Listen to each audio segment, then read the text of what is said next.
નમસ્કાર. આજે આપણે ધોરણ 9 ના ત્રીજા લેક્ચરમાં મળ્યા છે, જેમાં આપણે એક મકરંદ દવેની કવિતા છે, ત્યારબાદ વિનોબા ભાવેનો એક નિબંધ છે, પછી એક સોનેટ છે અને લાસ્ટમાં કાકા સાહેબ કાલેલકરનો પ્રવાસ નિબંધ છે. તેની માહિતી આપણે લેવાના છીએ. તો મિત્રો, આપણે આજના લેક્ચરની શરૂઆત કરતા પહેલા એક વાત જણાવી દઉં કે જ્યારે આપણે સાહિત્ય ભણતા હોય ને ત્યારે આપણને સહેલું લાગે છે કે આ સાવ ઈઝી છે, પણ જ્યારે તે પરીક્ષામાં આવતું હોય છે ત્યારે આપણે કન્ફ્યુઝન હોય છે. કોઈ પણ બે ઓપ્શનમાં કન્ફ્યુઝન હોય જ છે. જે મેં તમને શરૂઆત જ્યારે સાહિત્યની કરી હતી ત્યારે પણ મેં તમને જણાવ્યું હતું. તો તમે દરરોજ માત્ર અડધી કલાક તમે સાહિત્યને આપશો ને તો જ્યારે એક્ઝામ આવશે ને ત્યારે તમારે રિવિઝન કરવામાં પણ ઈઝી રહેશે અને બધા જ એક એક કૃતિઓ, એક એક લેખક, એના જન્મ સ્થળ બધું જ તમને સરળતાથી યાદ રહી જશે. એટલે વ્યવસ્થિત રીતે તમે આ લેક્ચરને અડધી કલાક પૂરેપૂરો જોઈ અને તેને સમજો. સાહિત્ય જ્યારે તમે સમજશો ને તો તમારે તેને યાદ રાખવામાં પણ સરળ રહેશે. તો આજે આપણે જે પ્રથમ કૃતિ છે હવે તેની શરૂઆત કરીએ. મકરંદ દવેની છે પ્રથમ કૃતિ, પુત્રવધુનું સ્વાગત. આજના લેક્ચરની પ્રથમ કૃતિ પુત્રવધુનું સ્વાગત.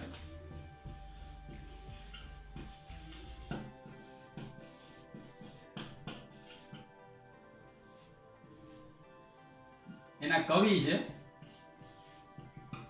મકરંદ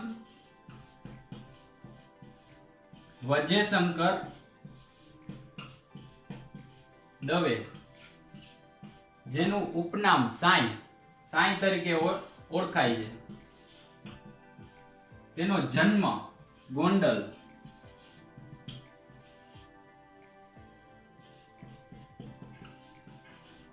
જિલ્લો રાજકોટ.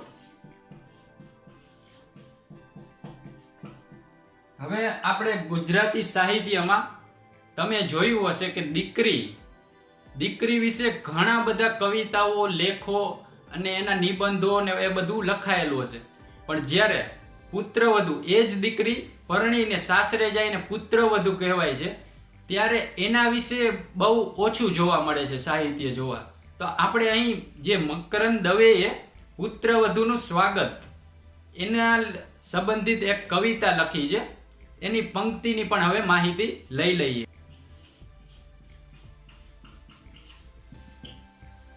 લક્ષ્મી આવ્યા આજ મારે આંગણે, લક્ષ્મી આવ્યા આજ મારે આંગણે, લાવ્યા 100 કલમની સુગંધ.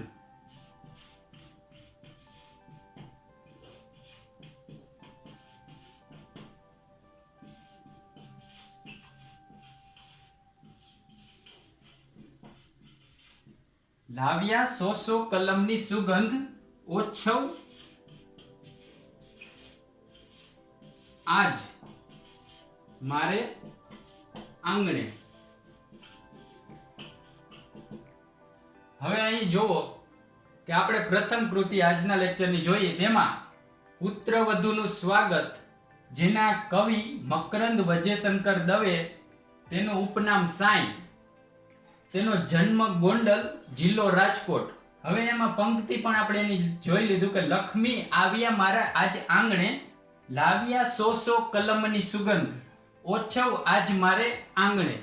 હવે આપણે જે પુત્રવધુનું સ્વાગત એના સંબંધિત જે કાવ્ય આપણે મકરંદ દવેનું જોયું, તેમાં આવતા હવે શબ્દ સમજૂતી અને તેમાં આવતા સમાનાર્થી શબ્દો, વિરુદ્ધાર્થી શબ્દો અને કહેવતો જે આવતી હોય તેની માહિતી હવે લઈ લઈએ.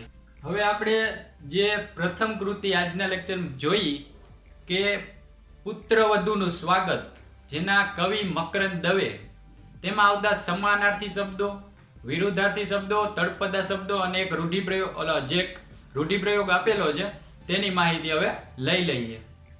તો અહીં પ્રથમ શબ્દ છે અડવું. અડવુંનો મતલબ શું થાય?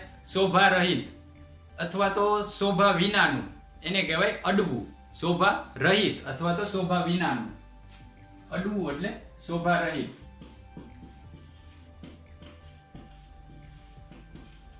ત્યારબાદ છે આંગળા. આંગળા એટલે કે લીપણ હોય, કોઈ લીપણ, એમાં આંગળીઓ વડે જે ભાત કરવામાં આવે એને કહેવાય આંગળા. લીપણમાં આંગળીઓ વડે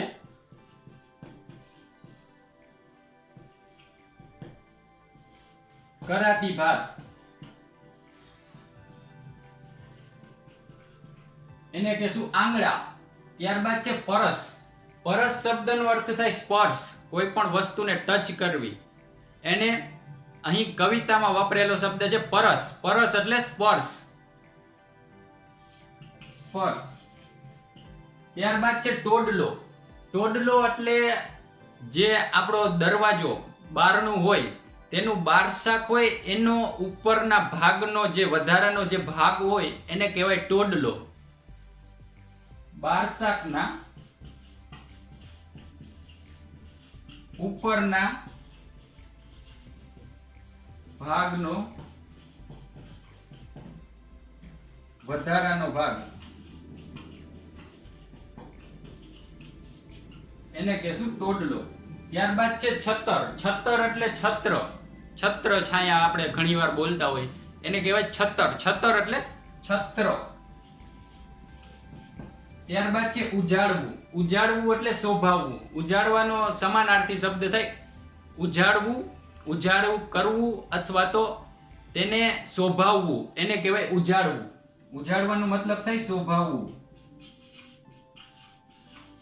અથવા તો ઉજાડું કરવું. હવે અહીં સમાનાર્થી શબ્દ લીધા પછી વિરુદ્ધાર્થી શબ્દમાં પ્રથમ શબ્દ છે સુગંધ. સુગંધનો વિરોધી શબ્દ થાય દુર્ગંધ. સુગંધનો વિરોધી શબ્દ થાય દુર્ગંધ. ત્યારબાદ છે તડકો. તડકાનો વિરોધી શબ્દ થાય છાંયો. પછી ખુલ્લું. ખુલ્લોનો વિરોધી શબ્દ થાય બંધ. એના પછી આપેલા આપણે અહીં તળપદા શબ્દોની માહિતી લઈ લઈએ, જેમાં લક્ષ્મી. લક્ષ્મી એટલે શું થાય? લક્ષ્મી. લક્ષ્મી જે લક્ષ્મીજી આપણે પુત્રવધૂને લક્ષ્મી તરીકે ઓળખીએ છીએ એના માટે અહીં લક્ષ્મી વપરાયેલો શબ્દ છે કવિતામાં. એટલે શુદ્ધ ગુજરાતી શબ્દ થાય લક્ષ્મી. ઓછવ. ઓછવ શબ્દનો અર્થ થાય ઉત્સવ. ઓછવ શબ્દનો અર્થ થાય ઉત્સવ. એના પછી છે જીવતર. જીવતર શબ્દનો અર્થ થાય જિંદગી. જિંદગી. જીવતર એનો શબ્દ થાય જિંદગી. શુદ્ધ ગુજરાતી શબ્દ જિંદગી. હવે કુળને ઉજાડનાર. કુળને ઉજાડનાર એક જ રૂઢિપ્રયોગ અહીં કવિતામાં આપેલો છે. કુળને ઉજાડનાર એટલે કુળની પ્રતિષ્ઠા વધારનાર. પુત્રવધુ જ્યારે ઘરે આવે એટલે કુળની પ્રતિષ્ઠા વધે એટલે અહીં બોલાયેલો શબ્દ છે કુળને ઉજાડનાર એટલે કુળની પ્રતિષ્ઠા વધારનાર. કુળની પ્રતિષ્ઠા વધારનાર. હવે આપણે અહીં પ્રથમ કૃતિ કમ્પ્લીટ કરીએ છીએ. હવે એના પછી આપણે જે વિનોબા ભાવેનું એક નિબંધ છે તેની માહિતી હવે લઈ લઈએ. હવે એક વિનોબા ભાવેનો નિબંધ આપેલો છે, બીજી કૃતિ આપણે આજના લેક્ચરમાં તેની માહિતી લઈ લઈએ, જેનું નામ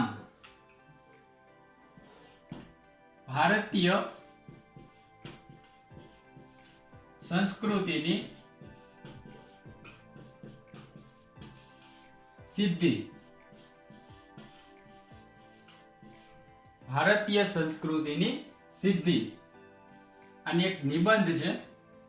તેના લેખક વિનાયક નરહરી ભાવે, જેને આપણે વિનોબા ભાવે અથવા તો તે આચાર્ય તરીકે પણ ઓળખાય છે. આચાર્ય. હવે તેનો જન્મ ગાગુડે ગામ, જે મહારાષ્ટ્રમાં આવેલું છે,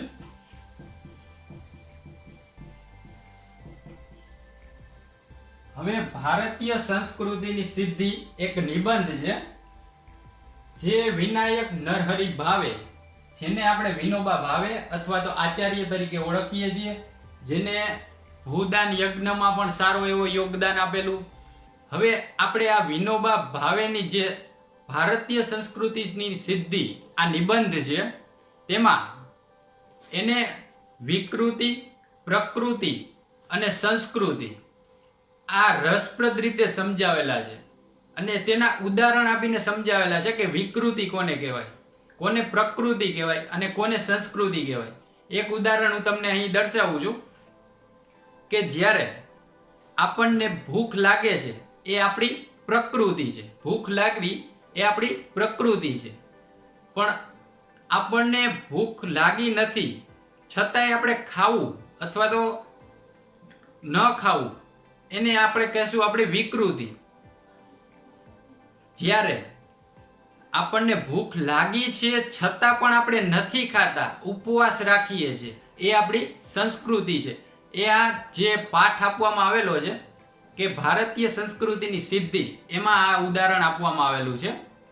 આ રીતે આપણી સંસ્કૃતિ કેટલી મહાન છે એ પણ આપણને આ ચેપ્ટરમાં જોવા મળે છે.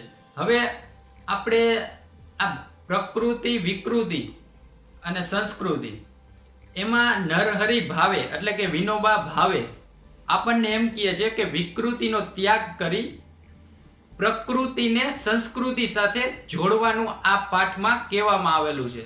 તો હવે આપણે આ પાઠમાં આવતા જે શબ્દ સમજૂતી છે તેના સમાનાર્થી, વિરોધાર્થી શબ્દો અને તેમાં આવતા રૂઢિપ્રયોગોની માહિતી લઈ લઈએ. આપણે ભારતીય સંસ્કૃતિની સિદ્ધિ જે કૃતિ જોઈ વિનોબા ભાવેની, તેમાં આવતા સમાનાર્થી શબ્દો ને વિરોધાર્થી શબ્દોની માહિતી હવે લઈ લઈએ.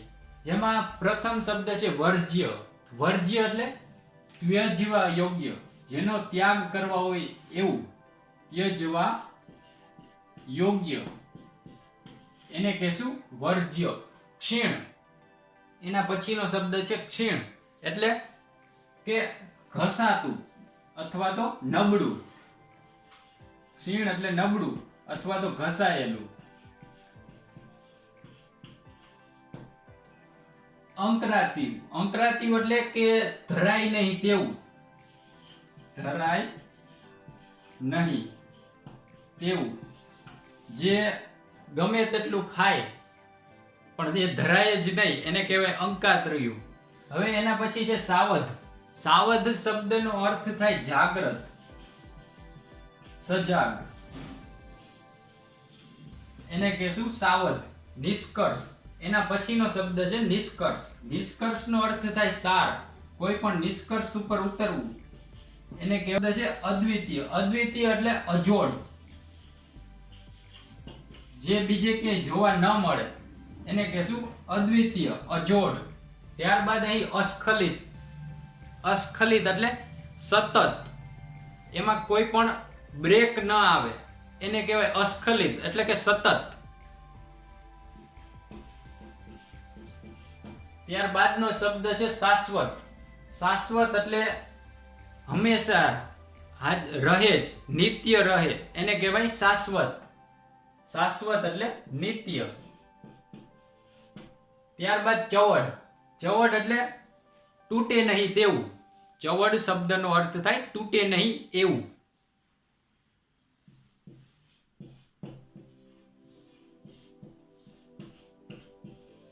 ત્યારબાદ અહીં વિરુદ્ધાર્થી શબ્દો આપેલા છે, તેની માહિતી લઈ લઈએ. જેમાં પ્રથમ શબ્દ છે પ્રાચીન. પ્રાચીનનો વિરોધાર્થી શબ્દ થાય અર્વાચીન. ત્યારબાદ સાવધ. સાવધનો વિરોધાર્થી શબ્દ થાય ગાફેલ. ગાફેલ એટલે કે જો સાવધ ન હોય. ગાફેલ એટલે કે જે પોતાની રીતે જાગૃત ન હોય એને કહેવાય ગાફેલ. પછી સ્નિગ્ધ. સ્નિગ્ધ એટલે પોચું અને સ્નિગ્ધનો વિરોધાર્થી શબ્દ થાય કઠણ. સ્નિગ્ધનો વિરોધાર્થી શબ્દ થાય કઠણ. ત્યારબાદ છે બાહ્ય. બાહ્યનો વિરોધાર્થી શબ્દ થાય આંતરિક.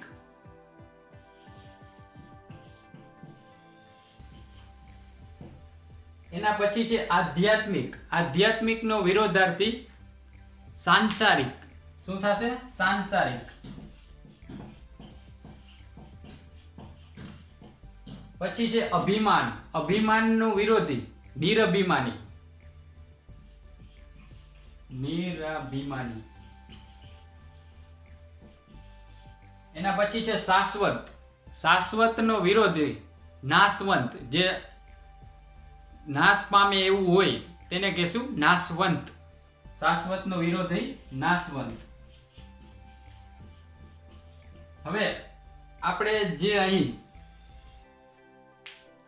વિનાયક નરહરિ ભાવે કે જેને આપણે વિનોબા ભાવે તરીકે ઓળખીએ છીએ, એની ભારતીય સંસ્કૃતિની સિદ્ધિ જે નિબંધ છે તેમાં પ્રકૃતિ, વિકૃતિ અને સંસ્કૃતિની માહિતી આપવામાં આવેલી છે.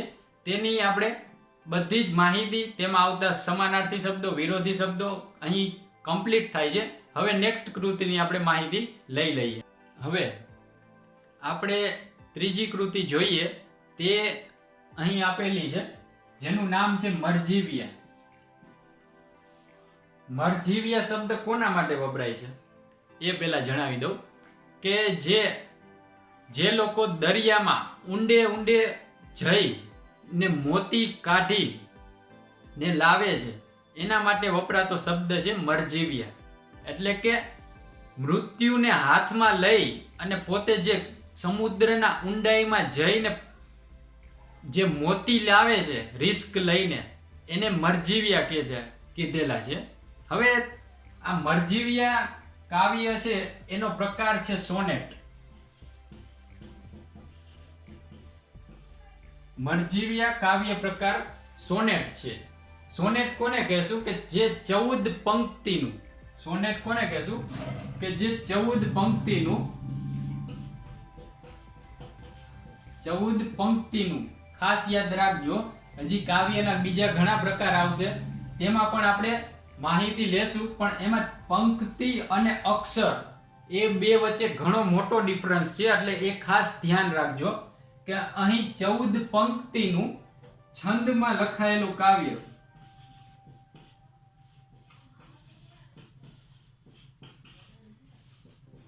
કાવ્ય એટલે સોનેટ. ખાસ યાદ રાખજો કે 14 પંક્તિનું છંદમાં લખાયેલું કાવ્ય એટલે એને કહેશું સોનેટ. હવે મરજીવિયા સોનેટ એના કવિ છે પૂજાલાલ રણછોડદાસ દલવાડી.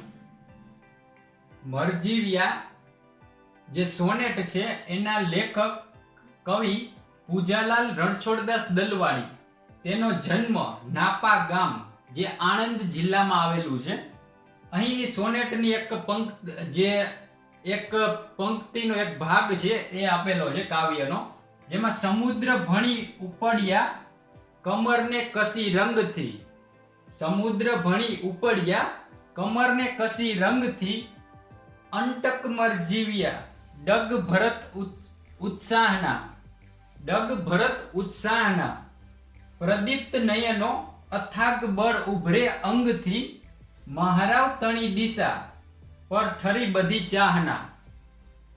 એટલે કે સમુદ્ર ભણી ઉપડ્યા કમરને કસી, એટલે કે સમુદ્રમાં જવા ઉપડ્યા, કમરને કસીને સમુદ્રમાં જવા ઉપડ્યા. અંટક મરજીવિયા એટલે કે નિશ્ચય કરેલા મરજીવિયા. ડગ ભરત ઉત્સાહના, ડગ એટલે કે પગલાઓ ઉત્સાહભેર ભરે છે, ઉત્સાહના પગલા ભરે છે. પ્રદીપ્ત નયનો, પ્રદીપ્ત એટલે સળગેલ, આમ સળગ કે ને અગ્નિ જ્વાળાવાળા આંખ, એને કહેવાય પ્રદીપ્ત નયનો. અથાક બળ ઉભરે અંગથી, અથાક એટલે કે બળ ખૂબ જ હોય, જે ખૂટે ને એવું ઉભરે છે અંગથી બળ. મહારવ તણી દિશા પર ઠરી બધી ચાહના, મહારવ એટલે મોટો અવાજ, એની દિશા પર એની ચાહના ઠરી. એ રીતનું એને પ્રથમ આપણે જે કાવ્યનો પ્રથમ ભાગ છે 4 લાઈનનો એ અહીં આપણે જોયો. હવે તેમાં આવતા શબ્દ સમજૂતી અને તેના વિરોધાર્થી શબ્દોની માહિતી હવે લઈ લઈએ. આપણે જે મરજીવિયા સોનેટ જોઈ તેમાં આવતા સમાનાર્થી શબ્દો, અહીં વિરુદ્ધાર્થી શબ્દો અને અહીં તળપદા શબ્દો આપેલા છે તેની માહિતી હવે લઈ લઈએ. જેનો પ્રથમ શબ્દ છે ગહરવ. ગહરવ એટલે બખોલ. ગહરવ એટલે બખોલ અથવા તો ગુફા, અથવા તો ગુફા, એને કહીશું ગહરવ. અંટક. અંટક એટલે છે ને ટેકીલું, ટેક લીધેલી હોય એને કહેવાય અંટક. કોઈ નિશ્ચય કર્યો એ પણ એક એનો સમાનાર્થી શબ્દ જ છે. અંટક એટલે ટેકીલું, ટેક લીધી એમ કહેવાય. પછી મરજીવ્ય. મરજીવ્ય મેં તમને કાવ્યની શરૂઆતમાં જ જણાવ્યું કે જે સમુદ્રમાં જીવના જોખમે મોતી કાઢવા જતા હોય, સમુદ્રમાં જીવના જોખમે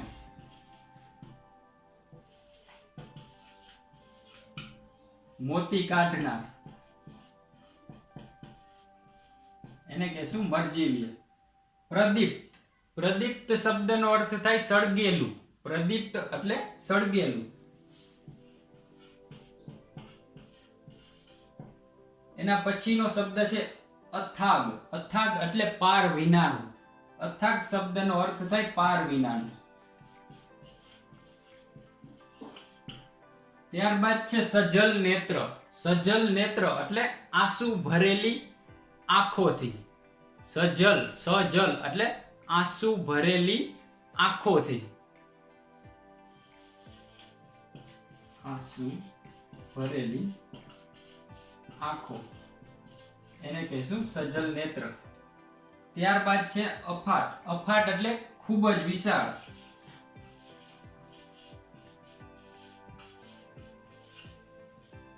અથવા તો પાર વિનાનું. ત્યારબાદ છે રત્નાકર. રત્નાકર શબ્દનો અર્થ થાય સમુદ્ર, દરિયો, એને કહેશું રત્નાકર. સમુદ્ર અથવા તો દરિયો એનો સમાનાર્થી શબ્દ છે રત્નાકર. હવે અહીં અગાધ. અગાધ શબ્દ દરિયામાં અતિ ઊંડું એના માટે વપરાયેલો છે. અગાધ એટલે અતિશય ઊંડું. અતિ ઊંડું એને કહેશું અગાધ. તળો. તળો એટલે તળિયું. સમુદ્રનું તળિયું એટલે તળો, તળિયું. ત્યારબાદ છે અખૂટ. જે ખૂટે નહીં તેવું એને કહેશું અખૂટ. ખૂટે નહીં તેવું.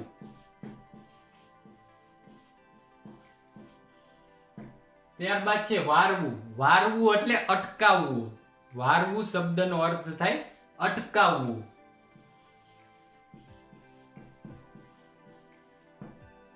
હવે અહીં સમાનાર્થી શબ્દ કમ્પ્લીટ થાય છે.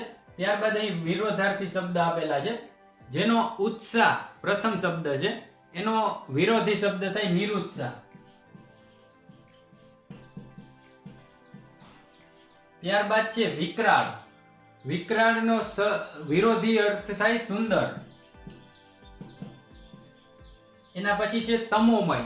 તમોમય નો વિરોધી શબ્દ થાય તેજોમય. તમોમય નો વિરોધાર્થી શબ્દ થાય તેજોમય.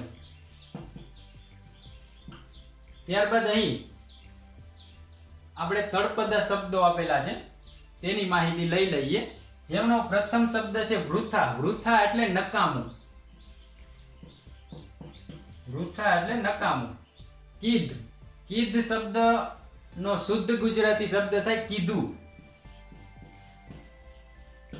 કોઈ પણ વાત કેવી હોય કીધ, એનો શુદ્ધ ગુજરાતી શું થાય કીધું. ત્યારબાદ છે તળ. તળ એટલે તળિયું. તળનો શુદ્ધ ગુજરાતી શબ્દ થાય તળિયું.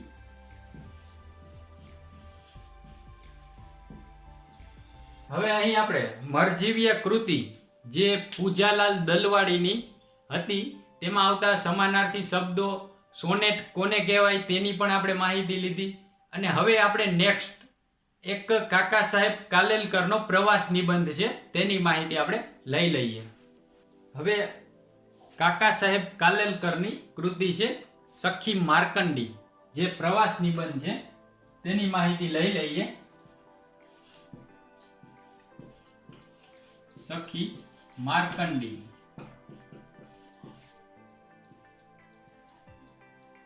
હવે આ સખી માર્કંડી કે એના લેખક દત્તાત્રેય બાલકૃષ્ણ કાલેલકર, તેનો જન્મ સતારા, મહારાષ્ટ્ર. આપણે તેને કાકા સાહેબ તરીકે પણ ઓળખીએ છીએ. અને ગાંધીજીએ કાકા સાહેબને સવાઈ ગુજરાતીનું બિરુદ આપેલું છે. હવે આ સખી માર્કંડી જે પ્રવાસ નિબંધ છે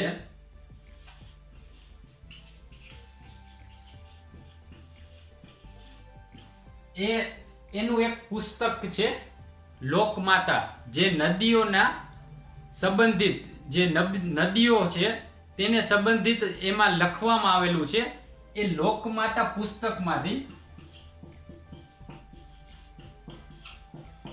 આ સખી માર્કંડી કૃતિ લેવામાં આવેલી છે. હવે આપણે જે આ સખી માર્કંડી જે કાકા સાહેબ કાલેલકરની કૃતિ છે તેમાં કાકા સાહેબ લખે છે કે જ્યારે હું બાળપણમાં, અહીં આપણે નદીઓને આપણે જોતા હશું તો નદીઓને આપણે માતા તરીકે ઓળખીએ છીએ, પણ અહીં કાકા સાહેબે તેને મિત્ર ગણાવ્યું છે. સખી એટલે મિત્ર. હવે જ્યારે કાકા સાહેબ બાળપણમાં જ્યારે ગામડે હતા ત્યારે તેની ગામમાં એક નાની એવી નદી હતી કે તેને માતા પણ ન કહી શકીએ, અને એ રીતનું એનું વર્ણન કરે છે. એટલે કાકા સાહેબ તેને સખી માનતા. એટલે તે જ્યારે ગામની સીમ ઉપર બેઠા હોય તો ત્યારે તેનો પવન આવતો હોય અને એ રીતે તેનું જે એને મિત્રતા એની સાથે વાતો કરતા, એ બધું આ સખી માર્કંડીમાં એની કૃતિમાં આપવામાં આવેલું છે. હવે આપણે જે આ સખી માર્કંડી કૃતિ છે તેમાં આવતા શબ્દ સમજૂતી અને વિરોધાર્થી શબ્દો, સમાનાર્થી શબ્દો અને રૂઢિપ્રયોગોની માહિતી હવે લઈ લઈએ. હવે કાકા સાહેબ કાલેલકરની સખી માર્કંડી કૃતિ જોયા બાદ તેમાં આવતા સમાનાર્થી શબ્દો, વિરોધી શબ્દો અને રૂઢિપ્રયોગોની માહિતી લઈ લઈએ. જેનો પ્રથમ શબ્દ છે પ્રપાત. પ્રપાત એટલે ધોધ. જે નદીનો ઉપરથી નીચે તરફ જે ધોધ પડે એને કહેવાય પ્રપાત. એટલે કે એનો સમાનાર્થી શબ્દ થાય ધોધ. ત્યારબાદનો શબ્દ છે કુલ્લોધાર. કુલ્લો ઉદ્ધારક. કુલ્લોધારક એને તમે સંધિ છૂટી પાડશો એટલે તમને ખબર પડશે કે કુળને ઉદ્ધાર કરનાર, એટલે કે કુળને ઉજાડનાર, એટલે કે કુળને પ્રતિષ્ઠા આપનાર. આ બધા એના સમાનાર્થી શબ્દ છે. કુળને ઉદ્ધાર કરનાર એને કહેશું કુલ્લોધારક. મ્લાન. મ્લાન એટલે નિસ્તેજ. મ્લાન શબ્દનો સમાનાર્થી શબ્દ થાય નિસ્તેજ. ત્યારબાદનો શબ્દ છે લાવણ્ય. લાવણ્ય એટલે સુંદર, રમણીય. એનો જ શબ્દ સમાનાર્થી છે લાવણ્ય. લાવણ્ય એટલે સુંદર, આંખને ગમે તેવું સુંદર. ત્યારબાદ છે પાસ. પાસ એટલે ફાસલો, જે ડિસ્ટન્સ, એને કે અહીં વપરાયેલો શબ્દ છે પાસ. પાસ એટલે ફાસલો. ત્યારબાદનો શબ્દ છે ધૃષ્ટતા. ધૃષ્ટતા શબ્દનો અર્થ થાય વધુ પડતી હિંમત. જે હિંમત હોય એના કરતા પણ વધારે હિંમત, એને કહેવાય ધૃષ્ટતા. વધુ પડતી હિંમત.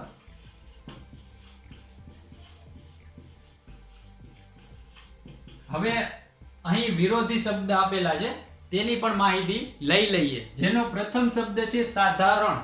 સાધારણનો વિરોધી થાય અસાધારણ. ત્યારબાદ છે સ્વસ્થ. એનો વિરોધી થાય અસ્વસ્થ. ત્યારબાદ છે વરદાન. વરદાનનો વિરોધી શબ્દ થાય શાપ. વરદાનનો વિરોધી શબ્દ થાય શાપ. ત્યારબાદ છે પ્રગટ. પ્રગટ તો એનો વિરોધી શું થાય? અપ્રગટ. કે જે પ્રગટ ન થાય તે એને કહેવાય અપ્રગટ. સ્મિત. સ્મિત એટલે હસવું. એનો વિરોધી શબ્દ થાય રુદન એટલે કે રોવું. સ્મિત એટલે હસવું, એનો વિરોધી શબ્દ રુદન. રુદન એટલે રોવું. ત્યારબાદ મંદ. મંદ એટલે ધીમું અથવા તો જલદ અથવા તો ઝડપી. એનો વિરોધી શબ્દ થશે મંદનો વિરોધી શબ્દ થશે જલદ. આપણે જ્યારે વિજ્ઞાનમાં તમે જ્યારે વાંચતા હશો નોટ આપણે મેં જે તમને આપેલી છે એમાં મંદ સલ્ફ્યુરિક એસિડ, એવી રીતે જલદ સલ્ફ્યુરિક એસિડ, એ બધા શબ્દો તમે જોયા હશે.